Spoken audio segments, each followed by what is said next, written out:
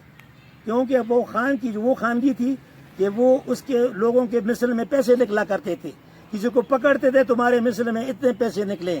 آج وہ خود خان چاہے گھر سے دیتا ہے، کھانا گھر سے دیتا ہے، لوگوں کو سلوٹ گھر سے دیتا ہے، کہتا ہے آپ ہماری عزت ہو، اور ایک ووٹ کے لیے وہ اس طرح چکر کی طرح وہ لوگوں کے گھروں میں گھومتا رہتا ہے. وہ خان نہیں ہے. خان ہے لیکن یہ وہ خان نہیں ہے جو ہمیں بیڑیاں ڈالتا تھا. یہ وہ خان نہیں ہے جو ہمارا مال کھاتا تھا. یہ وہ خان نہیں ہے جو ہمارے زمینوں کا اختیار رکھتا تھا. یہ وہ خان نہیں ہے کہ وہ عشر مانگتا تھا. یہ وہ خان نہیں ہے جو ہم سے چوکیداری مانگتا تھا. یہ وہ خان نہیں ہے جو ہمارے حقوق پہ ڈاکہ ڈالتا تھا. اب تو وہ اٹھ کے ہم لوگوں کے حقوق کی حفاظت کرتے ہیں. لوگوں کو خان کے نام سے چڑ ہوئے، اور یہ وہ لوگ ہیں جو خان کے نظام سے چڑ رہے جن کی اپنی خاندانی کوئی حیثیت نہیں ہے. جن لوگوں کی خاندانی حیثیت، خان کیا کرے گا؟ اللہ کی مہربانی میں ایک غریب آدمی ہوں. یہ جہاں آپ یہ خطے پہ بیٹھے ہوئے، یہ اللہ کی مہربانی 300 کنال ہے. اس میں اللہ کے علاوہ اور میرے بھائی کے علاوہ کوئی شریک نہیں ہے. تو خان کے پاس تو جائیداد ہوا کرتی تھی، وہ کیا چیز ہوتی تھی؟ اب تو خانوں کے پاس اتنا نہیں ہے. بڑے خان کے پاس خانوں کے پاس ہوگی. یہاں ہمارا فقیر محمد خان ہے، اس کے سب خانوں سے زیادہ اس کے پاس جائیداد. بانڈیگو کا وہ ہمارا عام آدمی، ہمارا بھائی ہے. اس کے پاس نوکر دیکھو، اس کی جائیداد دیکھو. لیکن آپ اگر دیکھیں تو وہ بھی جب نکلتا ہے اس میں اپنے الیکشن میں، تو وہ بھی اپنے اس سفید داڑھی کا، اپنی سفید پوشی کا، اپنی شرافت کا وہ کارڈ کھیلتا ہے اور اپنے لیے ووٹ مانگتا ہے. اس نے کبھی یہ نہیں کہا کہ میرے پاس 200 نوکر ہے تو میں یہ اطاولہ میرے مقابلے میں کیوں کھڑا ہوا تو میں اس کو چاقو ماروں گا. نہ یوسف خان نے یہ کہا ہے کہ تمامت دیشانی کھڑا ہو گئے تو میں اس کو چاقو ماروں گا. نہیں کہہ سکتا. 70 میں اگر آپ دیکھیں تو مولانا عبدالحکیم اس وقت بیاری، اس کا والد جو تھا وہ بیاری خان کے مکان میں رہتا تھا، لیکن وہ سے الیکشن جیت گیا. قاری یوسف کو آپ دیکھیں، وہ تو مالدار آدمی نہیں ہے. قوم نے اس کو پسند کیا، پوری قوم نے ان کو ووٹ دیا. آپ دیکھ رہے ہیں. بڑی مزے کی بات. سردار بلک جان کو آپ دیکھیں، اس کا اپنا مکان نہیں تھا اب تک. وہ دیکھیں آپ، وہ قوم گجر کا لیڈر ہے اور بہت اچھا چل رہا ہے. اور آپ نہیں تو اگر خان ہوتے تو یہ لوگ نہ ہوتے. بڑی اچھی بات آپ نے یہ کی کہ اس وقت جب پارلیمانی نظام ہوا یا ملک کے اندر جو اس علاقے میں قانون مطلب جو ہے وہ بنا، تو پھر وہ کلچر، وہ ظلم، جبر، تشدد کا جو کلچر تھا وہ ختم ہوا اور اس کی جگہ پارلیمانی نظام آیا. اب جو لوگ سیاست کرتے ہیں تو کھلا میدان ہیں، جو جتنے اخلاق کے ساتھ، شائستگی کے ساتھ، اپنی قابلیت کے ساتھ لوگوں کو متاثر کریں گے اتنے ہی آگے جائیں گے. قوانین بھی گھروں میں جاتے ہیں، منت کرتے ہیں، سماجت کرتے ہیں، اور اس طرح عام لوگ بھی. لیکن ایک المیہ یہ پیدا ہو رہا ہوتا ہے اکثر عموماً قوانین میں کہ لوگ کہتے ہیں کہ جو لوگ بھی قتل کرے وہ ان کے پاس ہوتے ہیں. اور یہ ہر علاقے میں، مثال کے طور پر اگر آپ بانیہ میں اثر رسوخ رکھتے ہیں، ایک نام ہے آپ کا، ایک کردار ہے، اسی طرح پگوڑا کے اندر یا چپرگرام کے اندر یا ہر یوسی کی سطح پر خاص خاص لوگ ہیں تو ڈل جمبے کو اپنے خاص لوگوں کو نوازتے ہیں، عوام کو ان کوئی سروکار ہے ہی نہیں. یہ بات اپنی جگہ. میں جو اپنی والد کی 3 خدمات یاد آئیں جو یہاں گزار کرنا چاہ رہا ہوں. انہوں نے پاکستان لا کر یا الحاق کرا کے ان لوگوں کو آزاد کیا. دوبارہ پارلیمانی نظام میں 70 میں مولانا عبدالحکیم کو انہوں نے لا کر اور ان کے ساتھ کھڑے ہوئے، بلکہ ان کے جھنڈے کا انہوں نے کمیز بنائی جی. اور انہوں نے یہاں سے اللہ کی مہربانی سے انہوں نے کامیاب کروایا. تیسری دفعہ پھر لوگوں نے پھر جو بندوبست آیا تو لوگوں نے ایجنسیاں مانگی. قوانین پھر اٹھوئے اور انہوں نے کہا کہ ہم ایجنسیاں مانگتے ہیں. تو میرے والد صاحب پٹواری کو لے کر، ہم بوسا گڑھ کہتے ہیں، یہ جو پہاڑ ہے یہاں سے انہوں نے اپنا سٹارٹ کیا بندوبست اور سیٹلمنٹ میں اس کو شامل کیا. یہ ننگیالے کے گھر کے پاس جو اغز بانڈا ہے، جو میاگان رہتے ہیں، انہوں نے مولانا نور شاہ مرحوم کی نگرانی میں جو میرے والد کے دوست تھے ان کو وہ لے گئے. تو وہ ان لوگوں نے بندوبست شروع کیا اور ہم نے کیا. باقی بندوبست جو ہے وہ 64 میں فل شروع ہوا. لیکن یہ 3 خدمات انہوں نے اس لیے کیے میرے والد نے کہا کہ جرگا سسٹم ہوا کرتا تھا، تو جرگے میں اکثر معتبر لوگ ہوتے تھے، وہ پیسے لیا کرتے تھے، جرگے میں فیصلے ہوتے تھے، ان کے خلاف مجھے یاد ہے میں 5ویں میں تھا کہ کمشنر فرید اللہ شاہ آیا تھا، اس وقت کمشنر کی حیثیت گورنر کی تھی ریسٹ ہاؤس کو زبانہ میں، تو میرے والد صاحب نے ان سے کہا کہ میں نے یہ ظلم کیا کہ پاکستان یہاں لایا ہوں اور میں پاکستان لانے والا گناہگار ہوں، میں درخواست کرتا ہوں کہ یہ جرگا سسٹم یہاں سے ختم کرو اور یہ حوالے کرو مجھے اسٹیٹوں کے، کیونکہ یہ جو اثر رسوخ والے لوگ ہیں یہ ان لوگوں کو اسی طرح اب بھی دبا رہے ہیں جس طرح یہ یغستان میں دباتے تھے، تو اس نے یہی آرڈر کر دیا کہ جرگا سسٹم ختم اور یہ مجھے اسٹیٹوں کو کیس چلے گا کرتے ہیں ڈلا کرتے ہیں، تو لازمی ہے آج سے پہلے یہ تھا، اب جب سے یہ سسٹم پارلیمانی شروع ہوا ہے تو ان لوگوں کو پہلے لوگ کوئی آدمی بڑے نام مشہور ہے، میں نام نہیں لینا چاہتا برے نام سے، بڑے نام مشہور ہے کہ فلانا خان بہت نر ہے، اس کے پاس اتنے مفرور ہیں، لیکن یہ کنسیپٹ اب ختم ہو گیا ہے، اس کو آپ ایک استاد بھرتی کرو تو چوکیدار سے کیا فائدہ ہے؟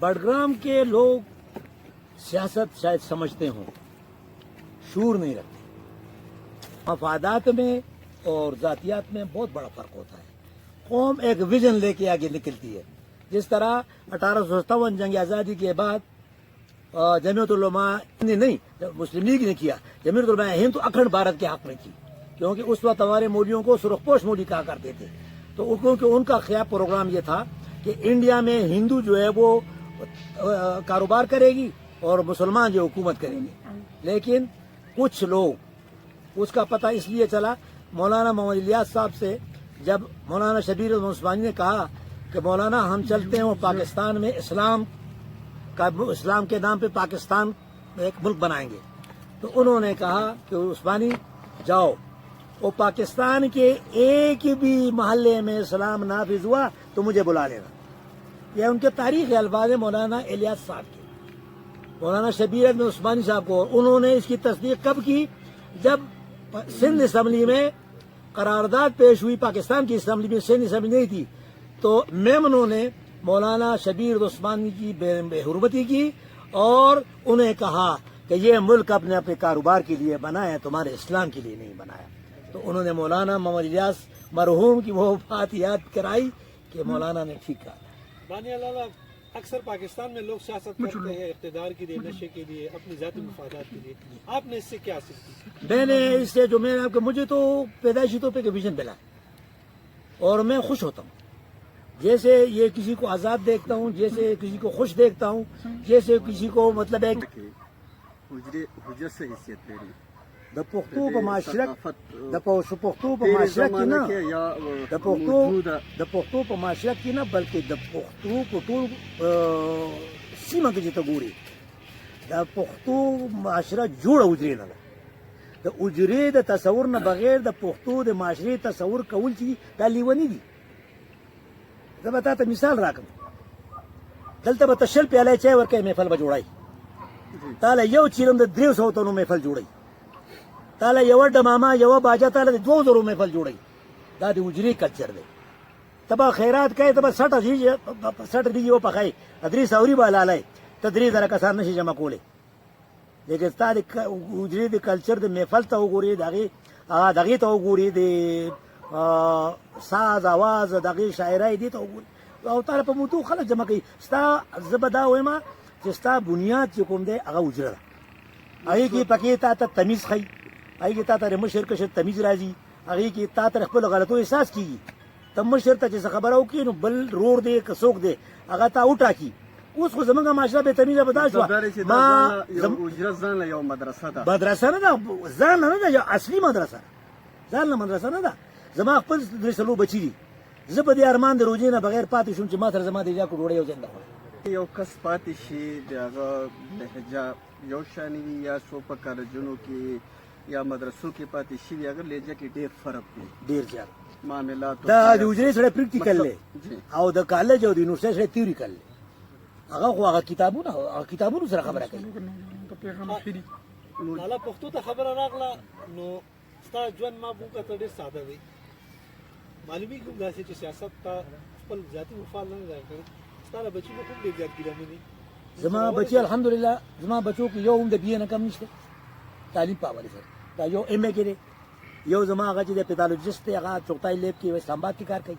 دا بل چې کوم دی په کمپټیشن کې راغلی دا کمپیوټرایزیشن کې 16 ګریډ کې دی دا یو خپل سکول چلی.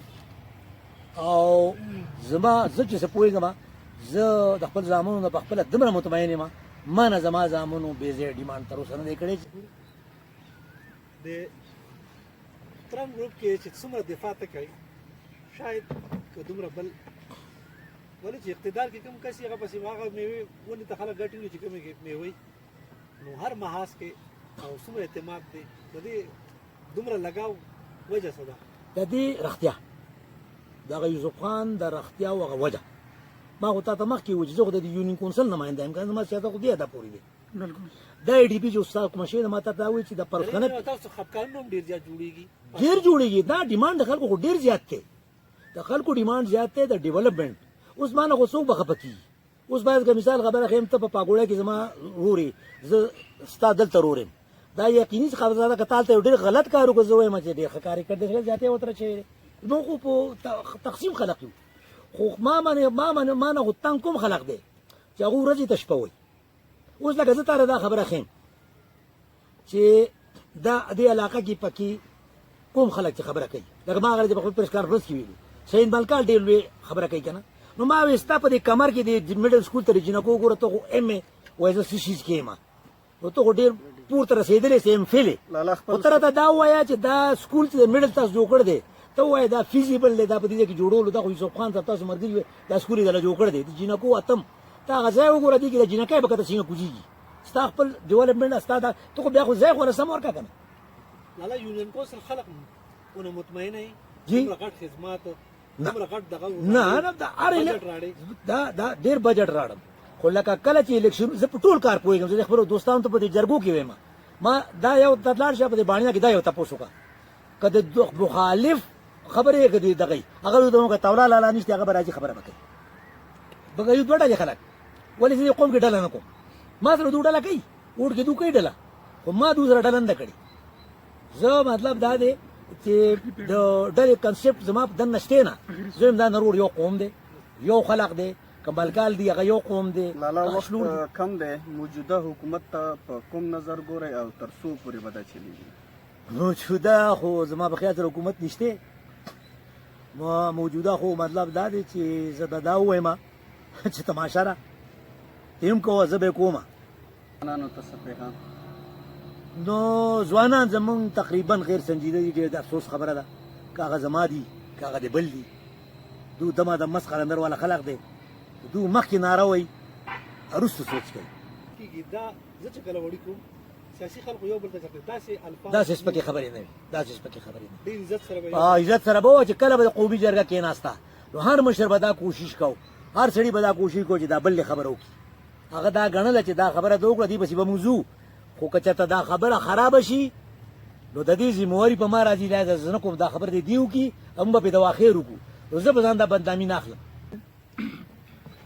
ناظرینو سامعینو ان شاء الله تعالی دا به تاسو غور فکر سره واورئ او په دې خبرو به غور وکړئ بجای دا چې مونږ شدت ته راشو مونږ جذباتو ته راشو مونږ دا وو چې دا کس څوک دی د کس دا ولې وي د دې بارے کې ولې وي لږ مونږ دا ویډیو واورو دې نه وروسته مونږ دې باندې سوچ وکړو فکر وکړو غور وکړو چې دې کې مونږ له سبق څومره دی دې کې مونږ له رهنمایي څومره ده دې کې مونږ له اختلاف مونږ څومره سیاسي کولی شو ذاتي نه سیاسي اختلاف او دې کې مونږ له پیغام څه دی مخې ته دې باندې مونږ څه ډیولپمنټ کار کولی شو دا د علاقې ډېر نومور شخصیت دی د دوی والدین چې ما خو تاسو ته دا وایي چې څنګه خلک یو بل ته وایي چې بھائی محسن بډګرام او خادم بډګرام او فلانې بډګرام نو یقین په خدای وکړئ چې د 1949 نه والی تر اوسه پورې د دې خاندان خدمات دي لیکن ګورنمنټ نه چرته هم ځان دپاره چې دی یو داسې ډیمانډ نه دی کړی نه د تمغې کړ دی نه د واوایي کړ دی دا یو ډېر غټ نومور تاریخ لري زمونږ پاګوړی پورې د دوی د بانیا مولوي صاحب چې دي شاګردان چې دی موجود دي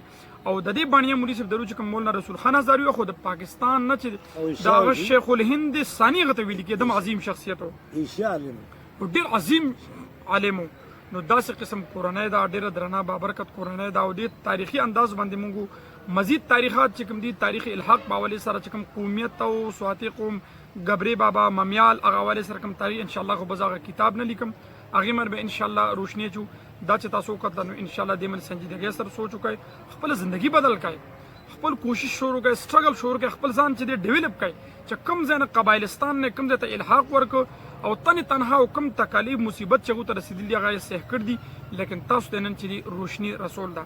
دا شان کوم چې زموږ د لیډران دي څه نه څه درجې پورې دوی روشني رسول ده. تاسو کوشش وکړئ چې کنځلو نه بس کړئ، شدت پسندۍ نه بس کړئ، یو بل ته کنځل، درباري، جمالدار، چمچا، لوټا دا الفاظ پرېږدئ.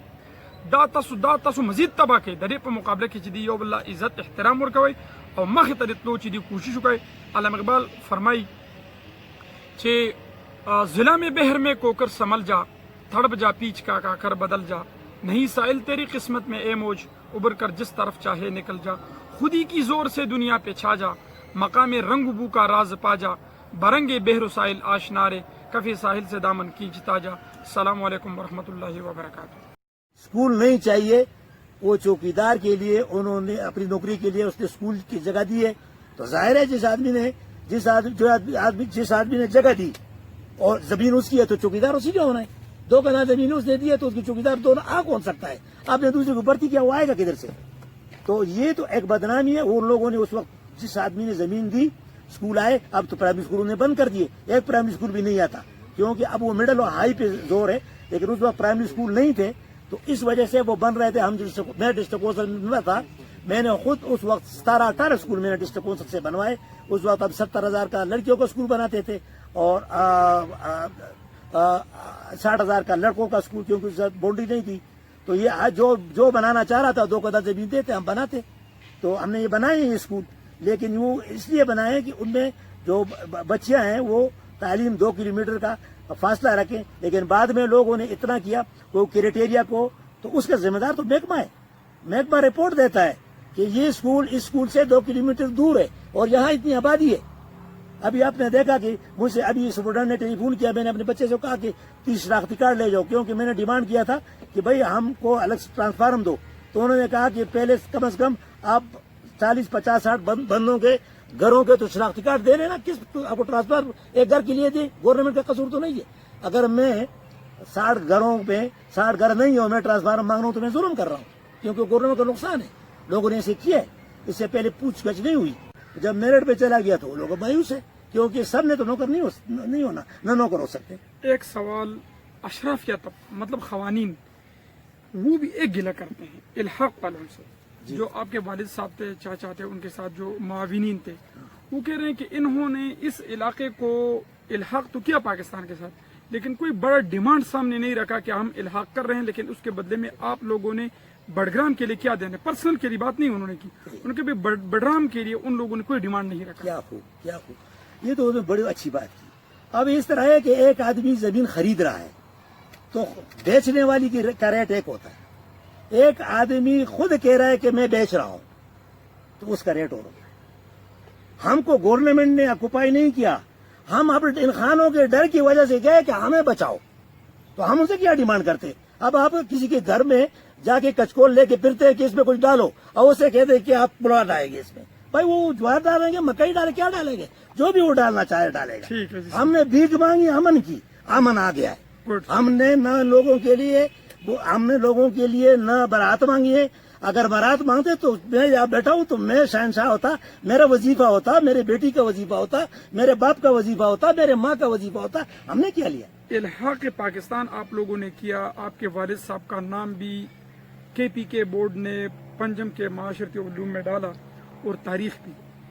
کبھی گورنمنٹ نے صدارتی تمغہ یا اس قسم کے تمغے جرت یا اس قسم کے پذیرائی دی یا کوئی پیشکش کی آپ لوگوں کو؟ میرے خیال سے پاکستان میں آج تک تو جرت والی حکومت کو آئی نہیں.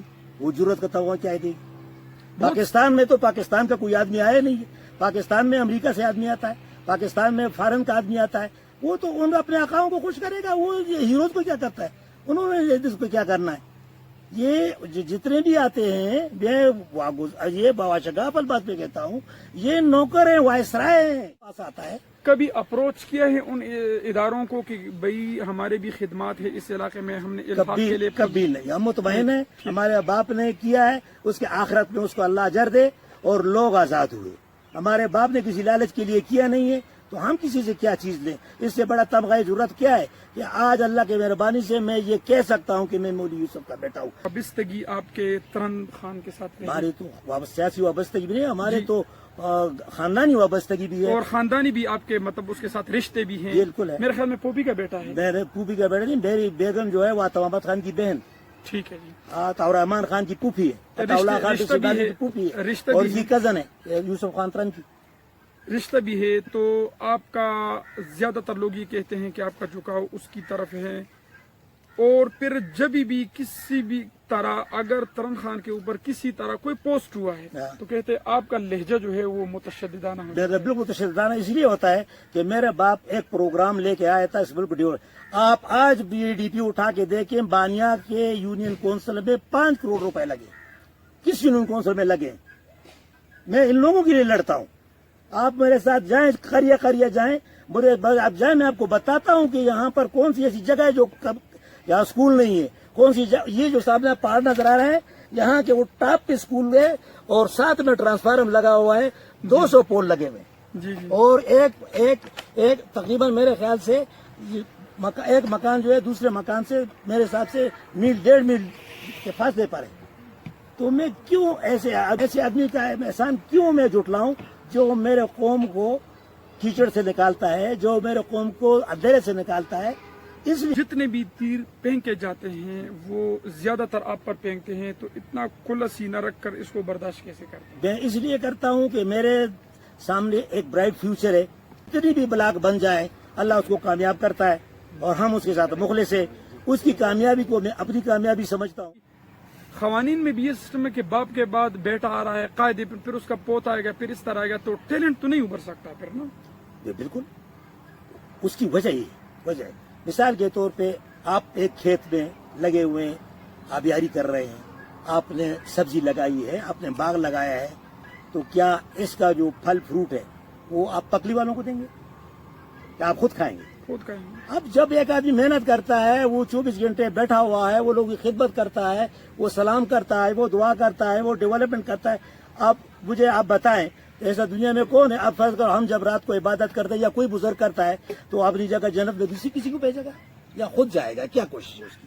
یہ کہے گا کہ مجھے دوزخ بھیج دو، جنت میں کسی کو بھیج دو، کبھی نہیں ہے. آخری سوال میں کرتا ہوں، ٹھیکیداروں پر وہ لوگ یہ کہہ رہے ہیں کہ بھائی جو ٹھیکیدار ہے وہ صحیح کام نہیں کرتے عموماً، اور جب بھی وہ کوئی راستہ بنا لیتے ہیں یا مطلب مین راستہ اور نالی وغیرہ بنا لیتے ہیں، 2 بارشوں میں وہ جو ریت ہے وہ بہہ جاتا ہے اور وہ مٹی نظر آ جاتی ہے. مطلب کام میں بالکل پائیداری نہیں ہے، اور مالی بدعنوانی ٹھیکیداروں پر کرپشن وغیرہ بہت ہے. بالکل اس میں کوئی شک نہیں.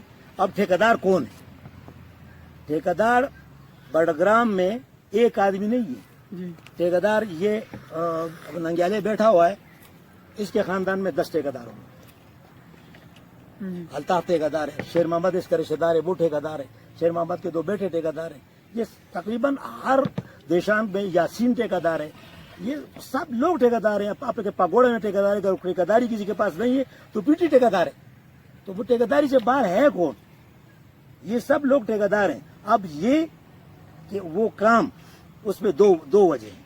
ایک وجہ یہ ہے کہ کرپٹ معاشرہ، کرپٹ کابینہ، کرپٹ جو ڈپارٹمنٹس ہیں وہ کرپٹ لوگ. کیونکہ بعض لوگ جو ہیں وہ گاؤں کے کام کو کام نہیں سمجھتے. ان کو آپ نے 10 بوریاں 2 بوریاں سیمنٹ دے دی، پورے گاؤں کو تم جو مرضی ہے وہ کرو. ہر کار بے لارے دے یہ اوبز زمن پہ لاری، یعنی جس گاؤں میں آپ جاؤ پانی جو ہے وہ راستے ہی پر آئے گا. باقی ہمارے گاؤں کے اندر جتنا سسٹم ہے وہ لاری پر، یعنی مطلب 20 لاکھ کے گھر بنا لے گے لیکن 2000 کی نالی سوال نہیں بناتے. اب